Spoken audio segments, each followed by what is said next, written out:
Hanya dalam 2 hari setelah pengumuman kebijakan resiprokal tarif, anggota kami menerima email dan surat dari brand yang meminta hold produksi dan pengiriman, dan adanya juga permintaan diskon 15%. Jadi di dalam dokumen USTR itu ada klausul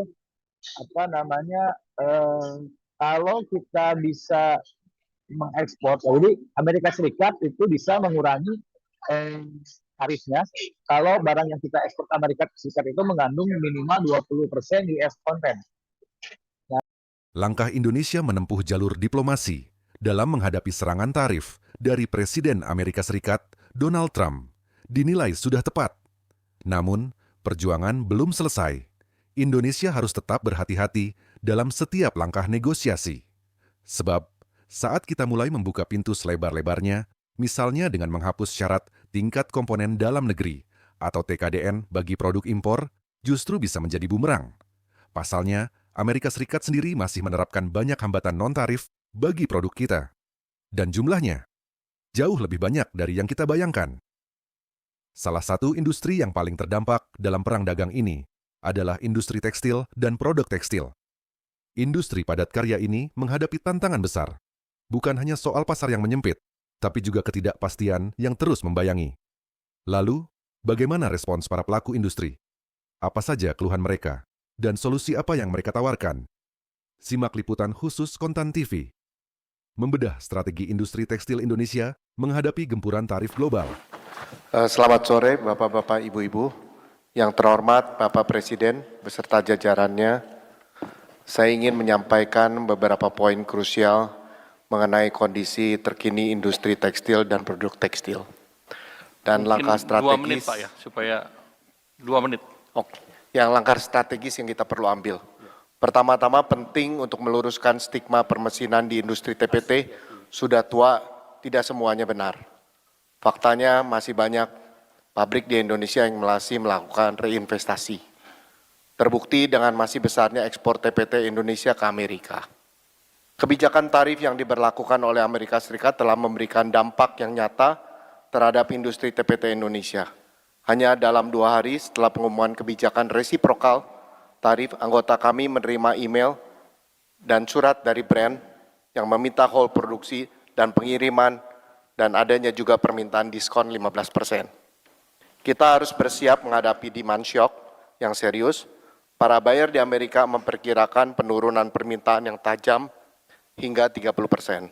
Dampak dari oversupply, produksi dan likuidasi barang-barang yang dibatalkan perlu segera dimitigasi agar tidak menimbulkan kerusakan yang lebih besar pada industri. Namun di tengah tantangan ini, terdapat potensi solusi yang dapat kita eksplorasi melalui mitigasi resiprokal tarif. Opsi yang menjanjikan adalah menawarkan peningkatan pembelian kapas dari Amerika Serikat, yang saat ini hanya 17% dari total pembelian kapas Indonesia, menjadi 50%. Kita berharap dapat memperoleh keringanan tarif ekspor pakaian jadi ke Amerika Serikat dengan persyaratan pakaian jadi yang diekspor ke Amerika minimum value 20%, sesuai dengan executive order Trump. Jika ini berhasil dinegosiasi, tarif yang diberlakukan sebesar 32% dapat diturunkan ke tingkat yang lebih manageable. Selain itu, untuk urgensi pengamanan pasar domestik dari limpahan barang dumping dari negara lain yang terdampak tarif Amerika Serikat, kita perlu segera memperbaiki regulasi yang masih memiliki celah. Langkah-langkah penting yang perlu diambil, termasuk pengembalian aturan label bahasa Indonesia dan SNI wajib ke border.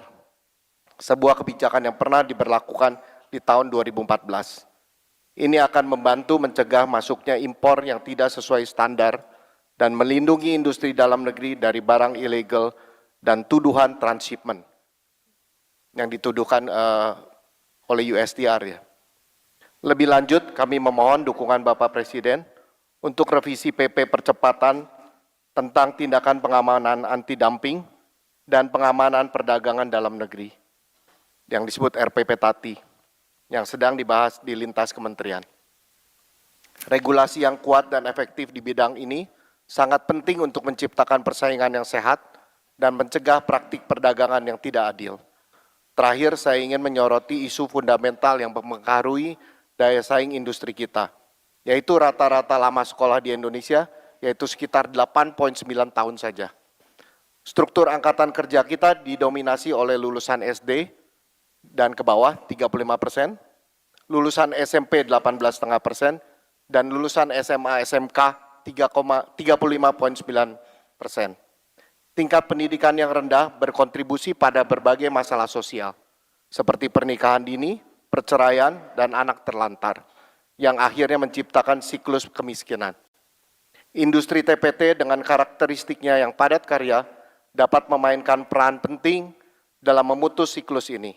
Di banyak negara, industri TPT terbukti efektif dalam memberikan peluang bagi kerja lulusan SMA bahkan SMP.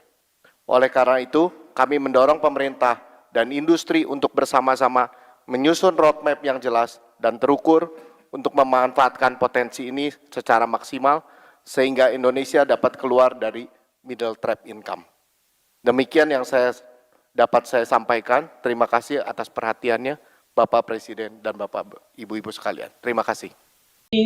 Sedang dihadapkan pada dua tantangan. Satu tantangan adalah terancamnya ancaman turunnya ekspor produk TPT ke Amerika seiring naiknya tarif impor oleh Trump.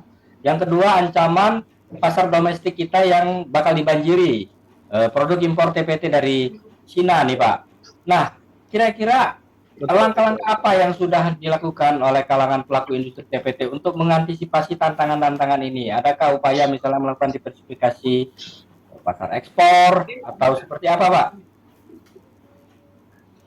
Ya, ini yang jadi kita selalu bicara sama pemerintah. Banyak yang bicara diversifikasi pasar ekspor. Ya. Buat kami, pasar ekspor itu kan tantangannya besar, terutama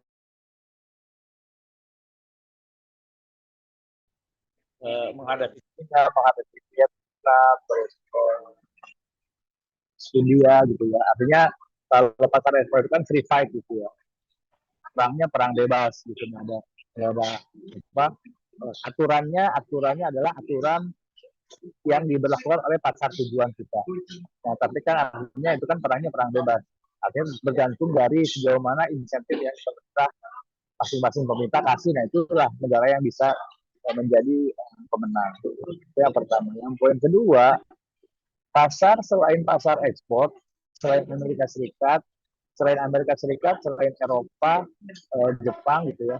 Pasar yang paling bagus adalah pasar Indonesia. Jadi kalau kita melihat konsumsinya, kita melihat daya beli masyarakatnya, pasar yang paling bagus itu pasar Indonesia gitu. Jadi kita mau cari kemana lagi gitu pasarnya. Jadi artinya ya harusnya ya diversifikasi pasar itu harus ke Indonesia gitu, ke dalam negeri. Nah ini kan menjadi tantangan dan ini selalu kita bicarakan dan pemerintah sangat-sangat paham gitu bahwa pasar yang paling besar selain pasar ekspor Amerika Serikat, Eropa gitu itu pasar Indonesia. Terlebih lagi pasar Indonesia ini kita bisa atur karena ini pasar yang kita sendiri gitu, kita bisa atur. Nah tapi sebetulnya dengan ada tadi dua tantangan, yaitu tantangan pertama pasar kita dalam negerinya bisa diserang oleh produk-produk Cina karena oversupply. China, Vietnam, Bangladesh itu akan memburu pasar Indonesia dan kita juga punya tentang ekspor ke Amerika Serikat yang lebih terhambat karena reciprocal tarif ini. Tapi solusinya cuma satu gitu, sebetulnya solusi cuma satu. Jadi saya lanjutkan lagi ya. Jadi di dalam dokumen USTR itu ada klausul kalau kita bisa mengekspor, jadi Amerika Serikat itu bisa mengurangi tarifnya kalau barang yang kita ekspor ke Amerika Serikat itu mengandung minimal 20% US content. Nah ini US content ini yang menjadi tantangan utama gitu. Karena sebetulnya kan gini ya, Amerika Serikat itu kan ngurangin tarif karena resiprokal tarif itu karena mereka defisit perdagangan dengan kita ya, dengan negara-negara mitranya.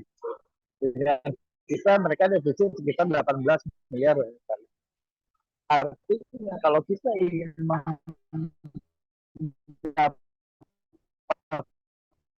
mengurangan tarif, eh, semakin besar defisit mereka terpotong, akan sebetulnya misalkan kalau dari kapas, misalnya dari TPP itu kapas misalnya. Kapas ini biasanya kita impor dari Amerika Serikat itu sekitar 300 juta US dollar per tahun biasanya. Karena kita kalau dalam keadaan normal, dalam utilisasi TPP sekitar 75 sampai 80%, konsumsi kapas kita per tahun itu sekitar 600 juta US dollar. Atau dan setengahnya itu dari Amerika Serikat, 50%-nya dari Amerika Serikat, sekitar 300 juta US dollar. Tapi ini kan dalam 3 tahun terakhir kan industri TPP kita kan turun, utilisasinya jadi sekarang tinggal 45%. Dan konsumsi kapas kita hanya 300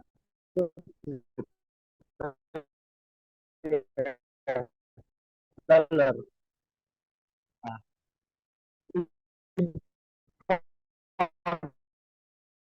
dari Amerika Serikat hanya sekitar 140 juta US dollar per tahun.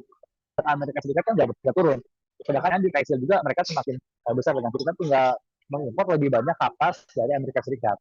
Nah, itu dulunya. Nah, yang jadi pertanyaan, bagaimana cara kita bisa mengimpor kapas lebih banyak? Nah, ini kan mengimpor kapas lebih banyak itu kan dilakukan oleh swasta, bukan oleh pemerintah. Swasta itu kan nggak bisa diatur. Harus beli kapas dari Artinya mana? utilisasi industrinya harus ditingkatkan juga ya? Betul itu. Jadi utilisasi industri harus ditingkatkan. Kalau kita mau impor kapas lebih banyak, kan ini kan sudah jadi PR kita bersama meningkatkan utilisasi industri. Nah, untuk meningkatkan utilisasi industri, ya gampang caranya. Kita harus kurangi impor barang jadi dan barang setengah jadi. Kan karena kan utilisasi kita turun gara-gara kita terlalu banyak impor pakaian jadi, terlalu banyak impor kain, terlalu banyak impor benang. Jadi barang jadi dan barang setengah jadi kita itu selalu kita banyak impor. Jadi utilisasi kita turun. Nah, kalau impor barang setengah jadi dan barang jadi ini bisa ditekan, artinya kita akan mengimpor bahan baku utama lebih banyak gitu. Nah, jadi kan jadi seperti sekali kayu tapi kita dapat banyak gitu. Jadi kalau kita impor kapas dari Amerika lebih banyak, artinya utilisasi kita akan naik. Utilisasi industri kita di industri benang, industri kain, industri kayaknya itu akan naik. Jadi keluarnya satu dari dulu satu kita harus berani ngurangin import kain dan import benang dan pakaian jadi.